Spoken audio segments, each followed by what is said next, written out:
एक मोठी बातमी येते बुलढाणा जिल्ह्यातील प्रसिद्ध अशा भेंडवळच्या गट मांडणीचं भाकीत जाहीर करण्यात आलेलं आहे। पाऊस पाण्यासाठी प्रसिद्ध असलेल्या या गट मांडणीत यंदा जून आणि जुलै महिन्यामध्ये कमी पाऊस सांगितलेला आहे, तर ऑगस्टमध्ये अतिवृष्टी आणि सप्टेंबरमध्ये चांगला पाऊस सांगितला आहे। सोबतच देशाचा राजा पाणविडा कायम असल्याने नरेंद्र मोदींच्या खुर्चीला धोका नसल्याचं भाकीत या भविष्यवाणीत वर्तवण्यात आलेलं आहे।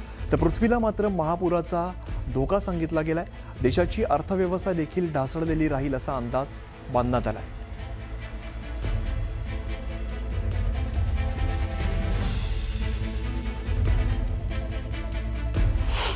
पिकाची परिस्थिती हे साधारण राहील, पण बऱ्याचशा ठिकाणी नासाडी होईल। कारण तिसरा आणि चौथ्या महिन्यात जो पाऊस जास्त दाखवला त्यामुळे नासाडी होईल। पहिल्या महिन्यात जो आहे तो सार्वत्रिक पेर होणार नाही, कमी अधिक पाऊस पडेल।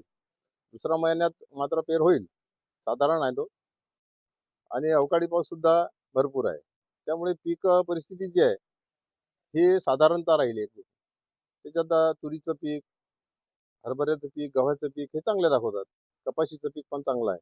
त्यामुळे थोडा जे महापूर होतील त्यामुळे नदीकाठच्या लोकांना महापुरामुळे असं पृथ्वीचं नुकसान होईल। देशाची आर्थिक परिस्थिती एकूण एवढी फारशी मजबूत राहणार नाही।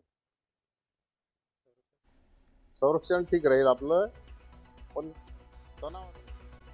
महिला आरक्षण विधेयकावरून महायुतीने आता आक्रमक भूमिका घेतलेली आहे। मुख्यमंत्री देवेंद्र फडणवीसांची आज पत्रकार परिषद होणार आहे। सकाळी 11 वाजता मुंबईत पत्रकार परिषदेचे आयोजन करण्यात आले। महिला आरक्षण विधेयकावर मुख्यमंत्री आज बोलण्याची शक्यता असून पत्रकार परिषदेतून मुख्यमंत्री इंडिया आघाडीला घेरणार आहेत। या पत्रकार परिषदेला भाजप प्रदेशाध्यक्ष रवींद्र चव्हाण, नीलम गोऱ्हे, अदिती तटकरे उपस्थित राहणार आहेत। तर महिला आरक्षण विधेयकाच्या समर्थनार्थ महायुती मंगळवारी जन आक्रोश मोर्चा काढणार आहे। मंगळवारी जांभोरी मैदान ते वरळी डोम दरम्यान हा मोर्चा काढला जाणार आहे। मुख्यमंत्री फडणवीसांसह महायुतीचे प्रमुख नेते उपस्थित राहणार आहेत। तर जन आक्रोश मोर्चानंतर वरळी डोममध्ये जाहीर सभेचं आयोजन करण्यात आले।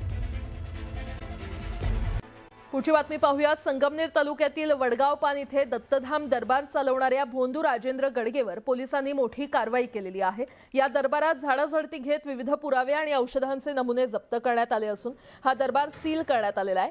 स्पॉट पंचनामा देखील करण्यात आलेला आहे आणि या कारवाईमुळे परिसरात खळबळ उडाली असून अंधश्रद्धेच्या नावाखाली चालणाऱ्या भोंदूगिरीवर मोठा आघात झाल्याची चर्चा आहे।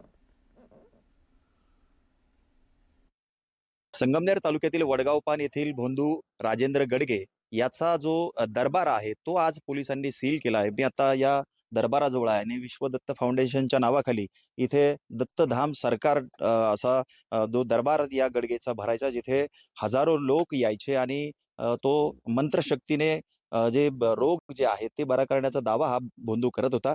याला गुन्ह्यामध्ये अटक झालेली आहे आणि 5 दिवसाची पोलीस कोठडी मिळालेली आहे। आज पोलीस या गडगेला घेऊन या ठिकाणी आले होते आणि या सगळी जी जागा आहे यातले जे जे त्याचं साहित्य आहे याचे सगळं जे जमा करण्याचं जो तपास कामासाठी लागणारे जे सगळे काही गोष्टी आहे त्या पोलिसांनी जप्त केलेल्या आहेत, ज्यामध्ये या ठिकाणचं DVR असेल किंवा काही कागदपत्र असतील। त्याचबरोबर हा भोंदू जो आहे तो अनेकांना औषधं देत होता। ती औषधं नेमकी कोणती देत होता, याच्यामध्ये काही ड्रग्ज वापरत होता का, अशा पद्धतीचे जे देखील सॅम्पल घेण्यात आलेले आहे त्याची तपासणीसाठी ते पाठवले जातील। भोंदूला आता त्याने ज्या त्यांनी माया जमवलेल्या आहेत त्याची ही जे साम्राज्य उभं केलेलं आहे याबद्दल देखील शंका आहे की याची मिळकत किती होती आणि त्यांनी हे साम्राज्य उभं कसं केलं, आयकर हा भरत होता का, याने किती मोठं साम्राज्य उभं केलंय याबद्दलचा देखील तपास होणार आहे। दुसरीकडे पण जर बघितलं तर त्याच्या विरोधामध्ये आणखी देखील काही गुन्हे दाखल होण्याची शक्यता आहे। बीडमध्ये गुन्हा दाखल होण्याची शक्यता आहे किंवा पुण्यामध्ये देखील अनेकांची फसवणूक याने केल्याचं समोर येत आहे। त्यामुळं पुढच्या काही काळामध्ये अनेक गुन्ह्यांमध्ये हा बाबा जेलमध्येच राहण्याची शक्यता आहे। हरीश देमोटे, न्यूज 18 मराठी, संगमनेर, अहिल्यानगर।